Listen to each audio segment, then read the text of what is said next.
जो बड़ी भाव में विधानसभा को अचल करने प्रयास करुँच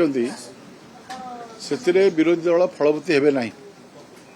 सामूहिक भाव में से बॉयकॉट करुँच एससीबी मेडिकल इश्यू नहीं कि आज पर्यटन अड़ी बस सरकार जो पदक्षेप ना कथा तुरंत पदक्षेप नहीं। सरकार एक्शन मुड रे अछंती।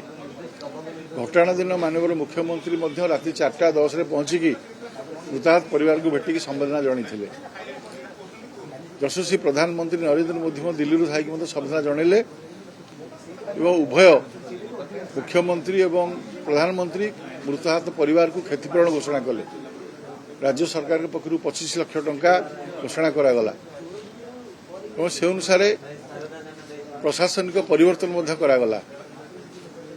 ताकू गोटे कमिटी करागला ताकू जांच करिया पाई एवं विधानसभा रे माननीय स्वास्थ्य मंत्री विवृत्ति रखिले एवं गतकाली सुप्रीमकोर्ट आरंभ कर अन्य प्रशासन परिवर्तन होती।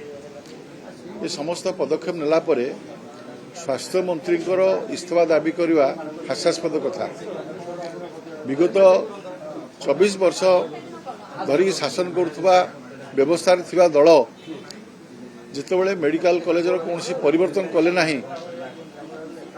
जदि इलेक्ट्रिक तार परिवर्तन करते डीजी परिवर्तन करते लैबोरेटरी इक्विपमेंट को परिवर्तन करते घटना घटन था।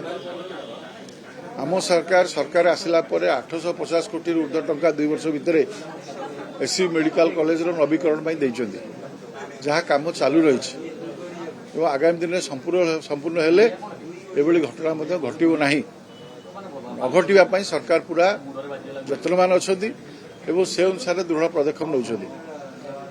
तेणु विरोधी दलकर ये जो दाबी एवं ओडिशा विधानसभा को अचल करने जो प्रयास निरर्थक, ये आदौ समीचीन नुहे।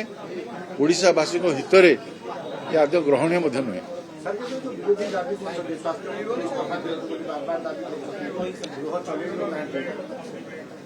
मुझे कथा कहली स्वास्थ्य मंत्री इस्तीफा दाबी संपूर्ण निरर्थक एवं ग्रहणीय नुहे। घटना घटी आम संवेदना जनईचु, आम समस्ते दुखी। घटना पर तीक्ष्ण दृष्टि रखाई। मृताहत परिवार को समवेदना और साहाय्य व्यवस्था कराई।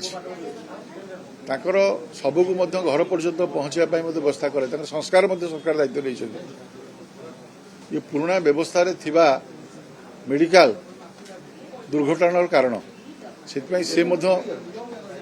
दायी से कथा से भूली जा उचित नुहे।